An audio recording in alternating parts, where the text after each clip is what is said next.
이렇게 덩드러본 분들이 한 분 한 분 가시고 있습니다. 오늘 이 자리에 있는 분들도 몇 년 안에 누가 사라질지 모릅니다. 그래서 우리는 시한부 인생입니다. 언제 갈지 모르는 시한부 인생입니다. 이 시한부 인생을 살면서 이 땅에 공존하는 동안, 같이 거하는 동안 이제 짧은 세월이니까 서로 아껴주고 존경해주고 축복해주고 위로해주는 관계가 되시기를 예수 이름으로 축복합니다. 이렇게 인간이 시한부 인생이 된 것은 인간의 죄 때문입니다.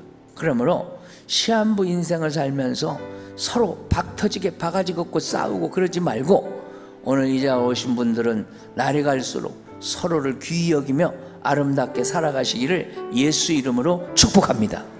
다윗도 우리가 그 어머니 뱃속에 있을 때부터 죄의 DNA를 갖고 태어나는 걸 말씀합니다. 죄의 싹은 뭐요? 사망이니까요. 다 죽어요. 오늘 이 본문에 두 사건을 보는데 이 사건을 죄와 연결해서 보는 것이 근원적인 것이지만 다른 차원에서도 또 볼 필요가 있다 하는 것입니다. 그래서 오늘 본문의 말씀을 두 사건, 두 가지 사건, 하나는 빌라도가 살인한 사건, 또 하나는 이 실로암 망대가 무너진 사건, 이 두 사건을 주님이 동시에 말씀해 주시고 우리에게 교훈합니다. 빌라도가 어떤 갈릴리 사람들을 죽여서 그 피가 제사 드리는데 제물에 섞인 일을 고하고 있습니다. 예수님이 이 말씀을 들을 때는 주님 곁에 주님의 말씀을 들으려고 여러 사람들이 모여 있을 때요, 많은 사람들이 있을 때였습니다. 유대인들은 해마다 6월절이 되면 예루살렘에 이렇게 올라와서 이제 제사를 드리는데, 빌라도는 갈릴리에서 오는 유대인들에 대한 정보를 들었습니다. 이번에 6월절 제사를 드리러 오는 유대인들 중에 갈릴리 출신들이 올라와서 이 정부에 대해서 반란을 일으킨답니다. 이런 정보를 입수했습니다.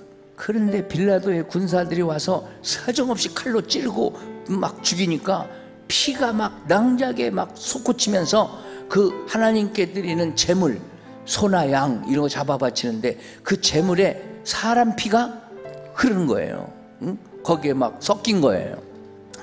유대인들은 전통적으로 생각하기를 어떤 사건이나 사고가 일어나면 저 사람은 죄가 많아서 저렇게 됐을 거야, 이게 전통적인 생각입니다. 인간이 어떤 사고를 당해서 해를 당해서 그 고통을 당하거나 죽음이 왔을 때 그것이 그 사람이 나보다 죄가 엄청 많아서 그렇게 됐다, 이렇게 섣불리 편견을 갖지 말라는 겁니다. 여러분이나 그 사람이나 하나님 앞에서는 도토리 키재기로 똑같이 죄인이라는 겁니다. 내가 이렇게 살아있는 것은 하나님의 긍휼 때문이라는 거예요. 하나님의 긍휼이 나에게 입혀진 그 은혜로 오늘 내가 있다, 이렇게 믿으시기를 축원합니다. 오늘 여러분 이 자리에 앉아있는 거 하나님의 긍휼의 은총을 입어 이 나이 먹도록 사셨고, 오늘 여기에 사지가 움직여서 이렇게 교회와 앉아 예배자가 된 것을 감사하시기 바랍니다. 예루살렘 유대인들은 저 갈릴리 유대인들을 시골 촌뜨기라고 좀 무시하는 경향이 많았습니다. 그래서 이번에는 예수님이 예루살렘에서 일어난 사건을 통해서 또 말씀하십니다. 그 사건이 바로 실로암 망대가 무너진 사건입니다. 어느 날 갑자기 자연적인 사고에 죽을 수도 있습니다. 그럼 예수님은 어떻게 죽든지 하나님 앞에 매 한 가지다 해서 하나는 인위적인 사건을 언급하시고 하나는 자연적인 사건을 언급하시는 거예요. 인위적으로 죽든지 자연적으로 죽든지 죽음 이후에는 그 사람이 하나님 앞에 서서 심판받는 건 똑같다. 그래서 어떻게 죽느냐 여기에 관심 갖지 말고 죽음 후에 하나님 앞에 어떻게 서느냐 여기에 관심 가지라는 것이. 빌라도 사건에 죽은 사람 보고서도 회개를 해라, 망대가 무너져 죽은 사건을 보고서도 회개를 해라, 이렇게 주님이 자꾸 말씀하시는 거예요. 이건 뭐냐? 하나님이 아직은 널 살려둔 것은 아직은 너에게 무슨 기회를 주신 거다? 회개할 기회를 주시고 있는 거다 하는 것이죠. 우리가 하나님 앞에 항상 교회 와서 기도하는 분들은 회개를 할 거 아니에요. 그날 새벽 기도하는 사람은 최고죠.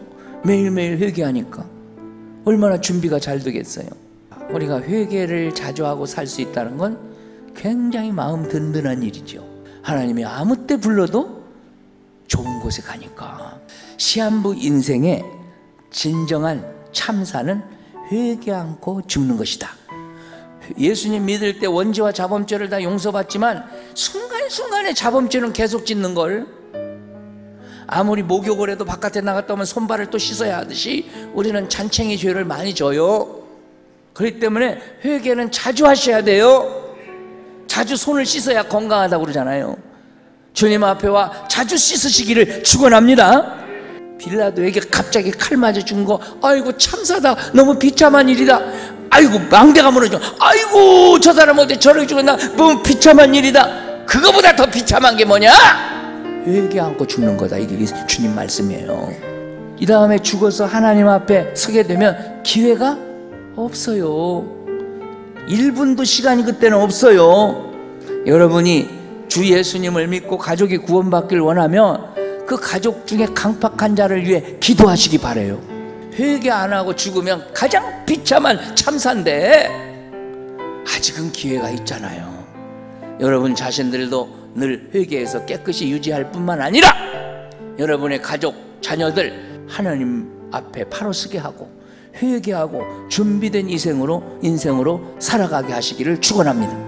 회개에는요 2가지 요소가 있어요. 첫째는 하나님 앞에 내가 죄인이라는 사실을 인정해야 회개가 터져요. 여러분들도 회개 기도가 나오려면 내가 부족한 죄인임을 인정해야 돼요. 그래야 회개가 터져요. 또 한 가지 회개를 하려면 예수님이 회개할 때 내 죄를 대신하여 십자가에 죽으셨기 때문에 그 피값으로 내 죄가 용서받는다. 이걸 확인해야 돼요. 예수님을 나의 구주로 믿는 거예요.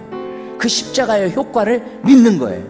이 땅에 사는 동안 늘 회개하여 깨끗한 사람으로 유지하고 날로 성화되시기 바라고, 주님 앞에 서는 날 칭찬 듣는 여러분, 천국 백성 되어지는 여러분, 또 여러분의 가족들이 되어지시기를 두 손 들어 아멘 합시다. 예수 이름으로 축복합니다.